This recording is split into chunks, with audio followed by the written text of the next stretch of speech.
YouTube.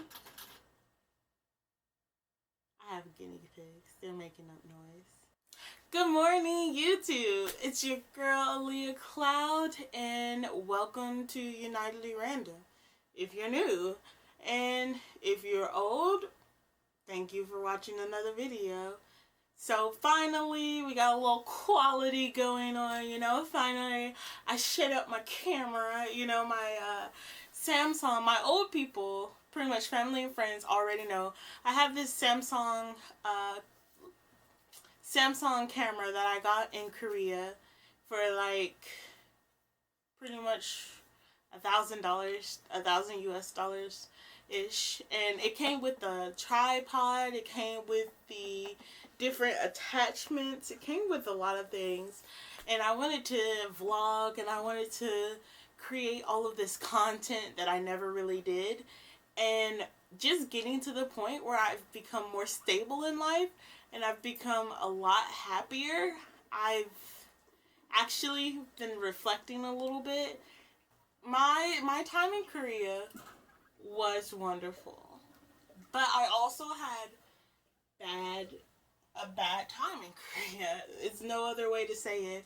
I know I've done a video talking about me being in Korea before, and I've done a video talking about like the talk program and everything, and I was just very open, and I was like, there's a lot of kind of loneliness that comes to it, and I got some dislikes for it and everything, and I felt kind of like, oh, I'm just telling you the truth, why don't you like it? But I guess for some people, they don't want to hear the truth. Now, not to say, I 100% believe going to Korea with the talk program, any program, if you're teaching, if you're learning, go to Korea. I like Korea. Go anywhere, honestly. Travel. Like, do what you gotta do. But for me, Korea marked a beginning struggle with my mental stability. It marked a moment in which I was unsure of who I was and what I wanted. Even though, like, before going to Korea, I always knew I want to go to Korea. And going to Korea, there were some things that happened to me while I was in Korea. And leaving Korea and coming back home, there was a lot going on mentally that I was unaware of until it all pretty much exploded in my face. The talk program was always my dream. That was something I always knew I was going to do. It was just a matter of getting over there. So when I finally got accepted, I was happy, packed my bags. I was escaping a little bit. I've never really left the state of Georgia, so I was like, gotta go. So I was escaping a little bit, and I took that flight and I got there. But there were some things waiting for me in Korea that I didn't know about and I didn't know how to deal with in a way. I've always been like a people's person. I've always been someone that wanted to be around people. I've been someone who is like, if I see a girl, generally, I'm not good with names. So, I really am not. But I'm not good with names. So if I see someone that I know and I should know their name, I just call them, hey, beautiful, and stuff like that. So I was very outgoing, very flirty type of person. And going through that program, my first, I think you have a month of orientation. My first month in Korea, and even though I was surrounded by a bunch of like kind of Americans, a bunch of English speakers, I've never felt more alone. Back at home, like, you can get by calling people beautiful. Back at home, you can say, hey, beautiful, how you doing? And it's not offensive. But I did meet a girl during orientation and everything, and there was a lot of drama following my orientation, and I don't know how it got to be that much drama, honestly. I still think about it. I'm just like, there had to be a ringleader to that, but That's another story that I probably will never speak about. But back to what I was saying is I've met some people, we got along, and then by the end of orientation, we hated each other's guts. So I mean, it'd be like that sometimes. And one of the girls that I met, I don't remember her name, but I always would say hey beautiful to her. And this was after the drama had already pretty much happened between me and the clique and the group and everything. And they kind of like pulled me to the side and they were like, we need to talk about this. And they pretty much, I went to the room and they were like, we gotta talk and everything. And pretty much they were like, you're inappropriate for telling people that they're beautiful. You're inappropriate for saying hey sexy to certain people and everything. And you make this girl uncomfortable because you call her beautiful. And do you want to date her? That's how it kind of went. Like, it was like, oh, why do you call her beautiful all the time? Are you attracted to her?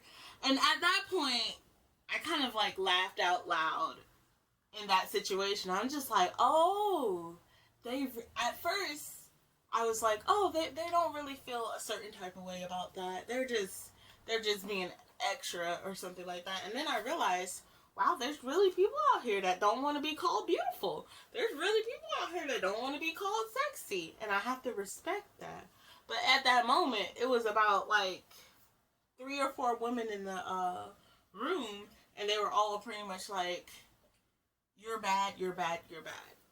And so at that point, it made me feel like I couldn't trust anyone in Korea. I felt very, very alone. And the people that I did kind of invite into my space, I still didn't trust them.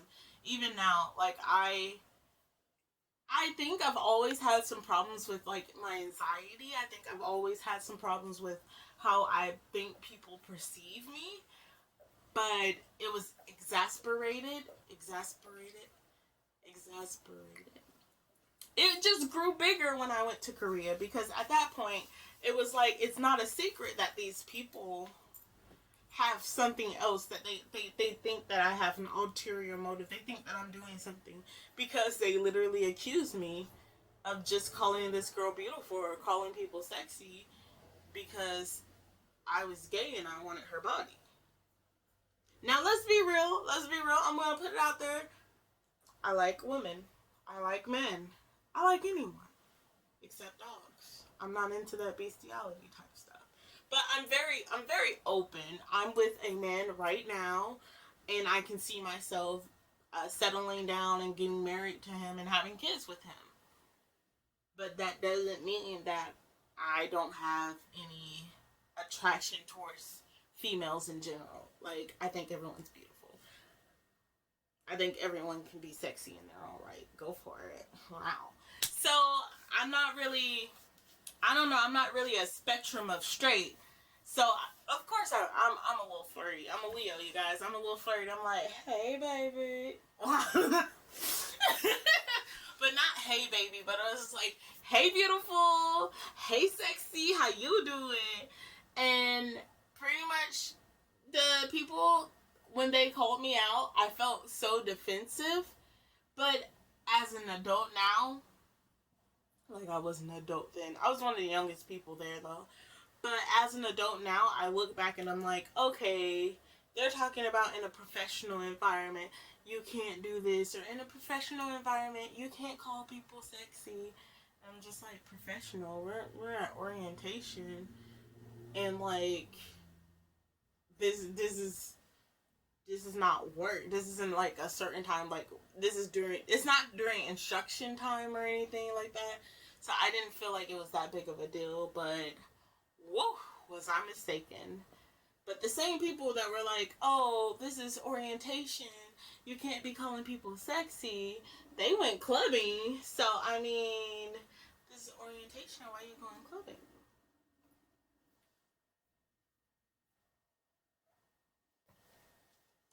So, I really need to start being shorter with my videos. But yeah, that was the first step of being in Korea, that first month. And it really teaches you who your people are and who you're gonna get along with, and a little bit about yourself. Because I had a roommate, and she was so nice. She was so nice, and I talked to her after this event because I was like, I didn't know that I made people uncomfortable. I didn't know that I was doing this, and I do want people to be available, and I want them to feel safe to come talk to me and be like, hey, you make me feel uncomfortable. And then I'm like, oh, I'm sorry. But then again, I guess I wasn't at that place where you could tell me, hey, Aaliyah, you calling me beautiful makes you uncomfortable, because I'm going to be like, why, you're beautiful. But I don't know. To each their own. All I know is certain people like certain things, and certain people do not like certain things. And some people just don't like me.